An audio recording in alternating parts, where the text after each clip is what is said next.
Most people think success comes from good luck or enormous talent, but many successful people achieve their accomplishments in a simpler way, through self-discipline.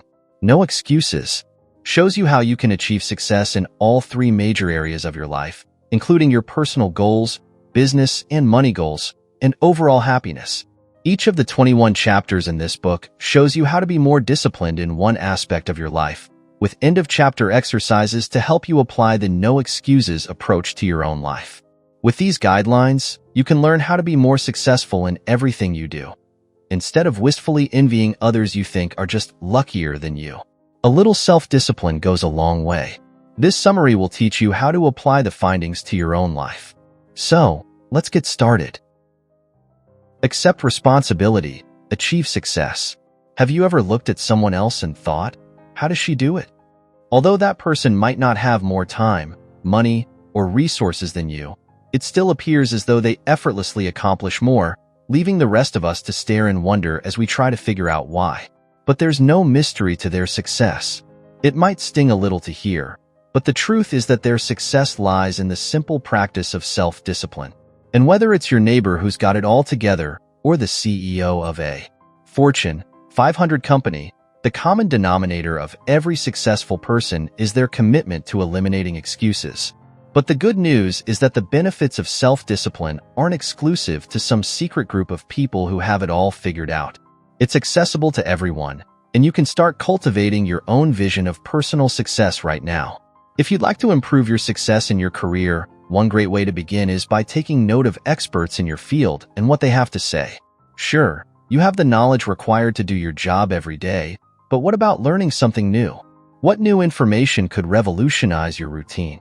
You can start finding out by attending professional workshops and conferences or checking out some leading experts' podcasts. In fact, that's what Tracy's dentist did. Because he was passionate about his work, he attended every dental conference he could. That's what brought him to a conference in Hong Kong where he learned something that transformed his career. When a Japanese dentist shared a technique that could permanently improve the appearance of a patient's teeth, Tracy's dentist immediately took this new information back to his practice in the US and started implementing it with his own patients. Within just a few years, his practice experienced an explosion of success, and clients from all across the United States were traveling to book appointments with him. In fact, by the age of 55, he had achieved national acclaim and made enough money to retire early. If this type of success sounds pretty good to you, the great news is that it could easily happen to you. After all, attending conferences and learning new things doesn't sound too hard. But it's important to remember that even something as simple as learning from others requires one fundamental step: accepting responsibility. In order to learn and make changes in your life, you must first identify and accept your limitations. One limitation might be the fact that you don't yet have the knowledge you need to be your best self. Accepting that is what enables you to be humble and learn from others. But accepting responsibility is also the first step to eliminating excuses. Whatever you lack in your own life, whatever you'd like to change, it's critical that you own it and resist the temptation to blame your disadvantages on others. Tracy learned that the hard way, and it was that discovery which motivated him to write No Excuses. Because after finding himself in a dead-end job at the age of 21, with little money, no success, and no sense of personal satisfaction, he realized that was all due to his habit of blaming his problems on his childhood and his lack of education. But once he realized that, Tracy instantly set out to redirect his toxic thought patterns. He started buying self-help books and learning everything he could about self-improvement. He began putting more effort in at his job and giving 100% of himself to everything he did. By making an active effort to change the negative aspects of his life, Tracy not only retrained his brain, but charted a new course for personal success. Adopt the 7-step method. This little piece of advice is for everyone who's struggled to keep a New Year's resolution. And, let's be honest, that's pretty much all of us. So, if you've ever found yourself Googling how to stick to your New Year's resolutions, here's a practical method that you can put in action all year long.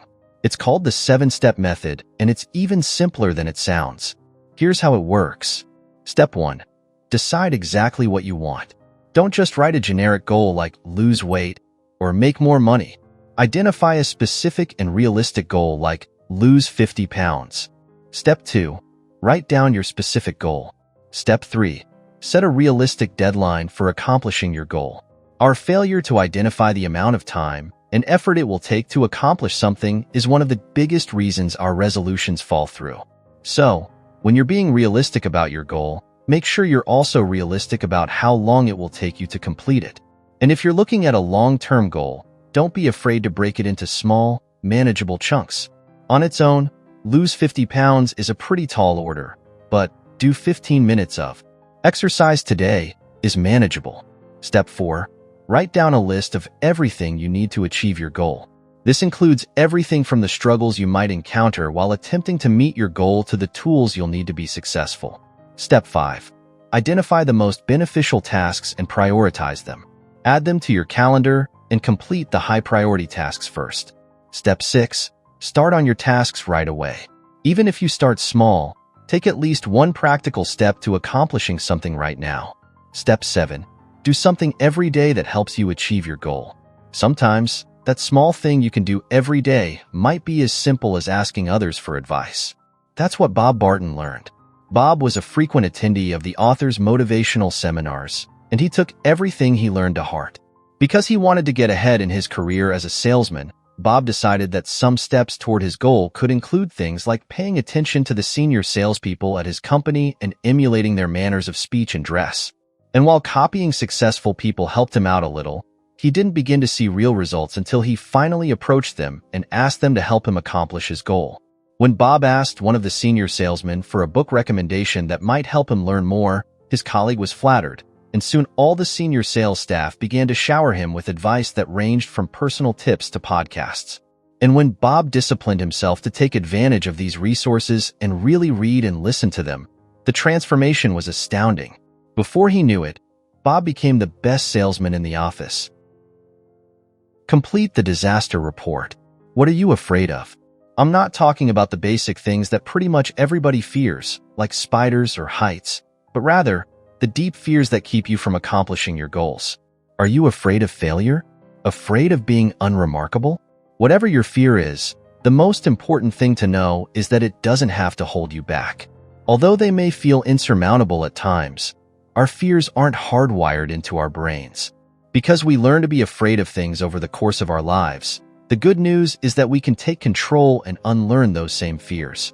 And one of the best ways to unlearn your fears is to complete what Brian Tracy calls the disaster report. It's comprised of 4 simple steps, and it works like this. Step 1. Describe your fear clearly. What exactly are you afraid of? What do you think will happen? Whether you're writing it down or simply articulating it for yourself out loud, be specific about the parameters of your fear. Step 2. Identify the worst-case scenario. Often, we get so paralyzed by fear that we fail to ask if then, what questions. So, take a few moments to think about the very worst thing that might happen if your fear came true and confront that possibility. As you do so, you may find that your fear is a bit irrational, that it wouldn't be all that bad if the worst really happened, or that your fear suddenly seems a bit more manageable. Step 3. Brainstorm solutions for your worst-case scenario. Now that you know the scariest possible outcome, come up with some creative solutions for what you would do if it came to that. For example, let's say you're scared of making an investment because you're worried it might go wrong and you'd lose all your money. So, if the worst-case scenario is that you lose money in the process, one solution is to acknowledge that you could find a way to make that money back. Or you could minimize the risk and invest less of your income so you're confident of having a safety net to fall back on. Whatever the worst-case scenario is, you can always find a solution that will help you minimize your fear. Acknowledging this is also a tremendous first step because part of the paralysis of fear comes from our unwillingness to even confront what we're afraid of. Step 4. Take actionable steps to ensure that your worst-case scenario doesn't happen. This probably sounds like the most obvious statement ever, but it's worth putting into practice. Because of course we don't want our worst fears to come true, but what practical steps do we take to try and keep it from happening? Asking ourselves what we can do today to make our futures more secure is a great way to remind ourselves that our fear doesn't control us, we control it. Training yourself to confront your fears right away is another helpful step you can take. For example, another of the author's seminar attendees had a tricky relationship with her boss. Although she was a top employee, her boss never lost an opportunity to find fault with her work, which, understandably, caused her to feel nervous and uncomfortable at work. And after months of dreading any interaction with her boss, she finally put Tracy's advice to the test and simply told him, "Please don't talk to me that way. I'd really appreciate being spoken to differently. When my feelings are hurt, I can't focus on my work or give my best." And although she was nervous about her boss' reaction, the worst-case scenario didn't happen. Instead, her boss apologized and spoke to her respectfully in all future interactions. Self-discipline determines your success. Although some of our examples have centered on the lives and best practices of those who work for someone else, the truth is that self-discipline is still a vital part of your success even if you're self-employed. In fact, it might even be more important then. That's because statistics show that the average business owner works 59 hours every week. So, if you're running your own business, it's critical to be aware of the willpower, consistency, and determination which fuels the successful management of that work schedule. In order to maintain it, you'll need to implement the KNI method, which stands for continuous and never-ending improvement. Here's how it works. You know, of course, that when you start a new business, you need to write up a business plan and identify key things like your target market, pricing strategies, marketing tactics, etc. But you should also know that this business plan isn't set in stone. No matter how well it's serving you at the moment, there will come a point when your current strategy fails to work for you. And because of this, you should be constantly on the lookout for new ways to improve. That's how you avoid the failures of businesses like Blockbuster, which collapsed because they refused to adapt with the changing market. So, keep in mind that a successful business is one which is constantly improving. And to lead that successful business, you must always seek to challenge and improve yourself. But the same is true for every employee out there as well. Although you may not be responsible for the growth of an entire business, you're 100% in charge of your growth. And although that might not sound like a big deal, maximizing your sense of personal responsibility can actually help you to move up in your company. Brian Tracy learned that firsthand when he worked for a property development company. He started by giving his best to every job he was assigned, and then asking his boss for more responsibility. And as he earned it, he continued to develop his sense of self-discipline, training himself to get the job done better and faster than the last time, until he'd beaten his personal best. This ultimately earned him the reputation as the go-to guy that you could trust to do anything well. And once he had that reputation, Tracy just kept building on it, until one day, he was asked to fly to Reno and start working on a new property the company had just acquired. Although he'd only been asked to do it in the next couple of weeks, Tracy took initiative and flew out the next day to get an early start. By doing this, he discovered that the property had no access to water and thus was virtually useless for development. Catching this mistake early enabled him to terminate the contract and save his company the $2 million they would have otherwise wasted.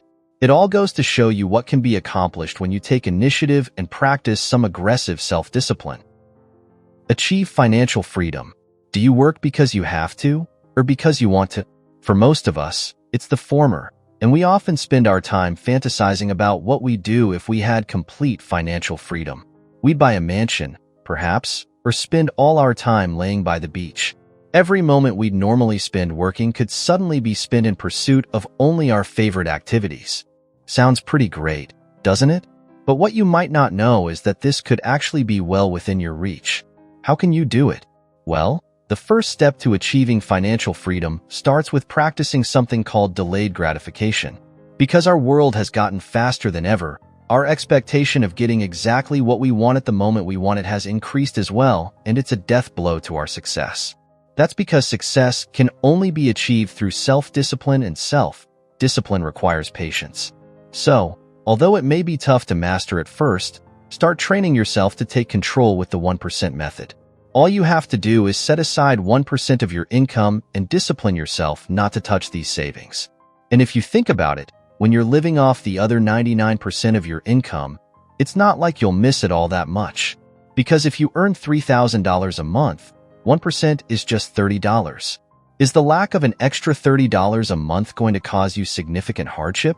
Probably not. And that even applies if, like most people, you live paycheck to paycheck. Although you might miss that extra $30 slightly more than those with a bigger monthly income, it's unlikely that it will have a negative impact on your quality of life each month. And by setting aside just 1% of your income each month, you can soon build a sizable savings account that will help you gain financial freedom. In fact, if you're able, you can even try upgrading to 2% of your monthly income and watch your savings grow. Now, that sounds like a pretty manageable path to financial freedom, but would you believe that cultivating a pattern of smart savings involves more than just setting aside money? It's also about time management and for that, you can use the ABCD method. Like the 1% method, it's just as simple as it sounds, and it's the best way to cut procrastination from your life. Because honestly, isn't procrastination at the root of all our excuses? You can start eliminating your excuses by following these simple steps. These are your must-do tasks, denoted by the first letter of the alphabet because they're the things you've got to do first. Any tasks that will bring major negative consequences for ignoring them should be put in this category. B. Should-do tasks go here. While you definitely ought to do them, you probably won't die if you don't get these things done. C. Nice-to-do tasks go in this category. Think writing a card to a friend or offering to do someone a favor. These are great things, and you should definitely do them if you can, but don't prioritize your great-aunt's birthday card over the presentation that could cost you your job. D. These are the tasks that can be delegated to others. Often when we take on responsibilities, we assume we have to do every single thing on our own. But in fact, some things could be delegated to people we trust who are willing to help us take some of the load. So, if a quick errand can be delegated to your partner, put it in the D category and get on with your jobs. E. Lastly, these are the tasks that aren't essential. Being neither necessary nor nice or otherwise important, these things don't have to be done and are probably distractions. Ignore them and focus on your main goals. Avoiding the 3 whites. Any book about getting rid of excuses has to deal with exercise at some point because exercise is one of the most common things we make excuses about. And if we're going to be truly healthy and successful, then working some exercise into our lifestyle isn't just a good idea. It's absolutely necessary. Cultivating healthy eating habits is equally important, and one of the best ways to develop those habits is the Thinking Big weight loss program. Developed by Tracy as an integral part of his No Excuses ideology, Thinking Big encourages users to cut the 3 whites out of their diet. These, of course, are sugar, salt, and flour, and step 1 begins with eliminating all sugars from your diet. Ouch! Although you'll definitely miss sugary desserts, sweet drinks, and sugar in your morning coffee, making this choice requires a clear identification of your priorities.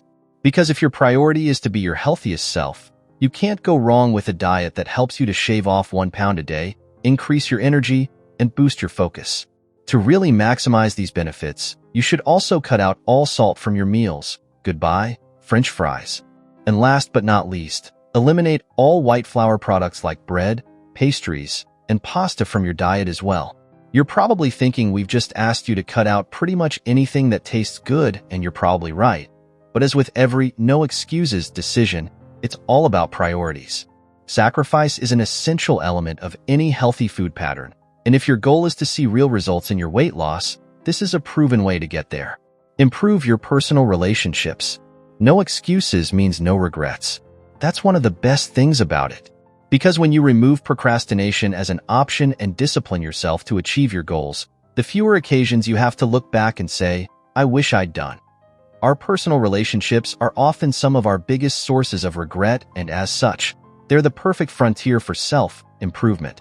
So, using the methods outlined in this book, take a look at your relationships and identify what you need to improve. Do you want to spend more time with your children? Do you need to remind your family that they're a priority? No matter what you'd like to change, you have the power to say no to the excuses that are holding your relationships back. You can start by committing to spend more time with your family, or, if you need to practice forgiveness. Learning to forgive is one of the most vital steps to achieving happiness, and it's also critical for accepting responsibility. Because we often blame our parents for problems we have as adults or for childhood experiences that impact us to this day, it's easy to use that blame as a means of diverting responsibility away from ourselves. After all, if our parents messed us up, our toxic patterns can't really be our fault, right? Wrong. While we can't control the past experiences that have shaped us, We are 100% responsible for what we do with our lives today. So, if there's anyone you need to forgive or anything you need to let go of, relinquish those excuses today and start on the path to happiness. Final summary.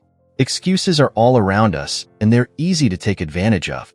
But choosing the easy route won't bring us happiness and success.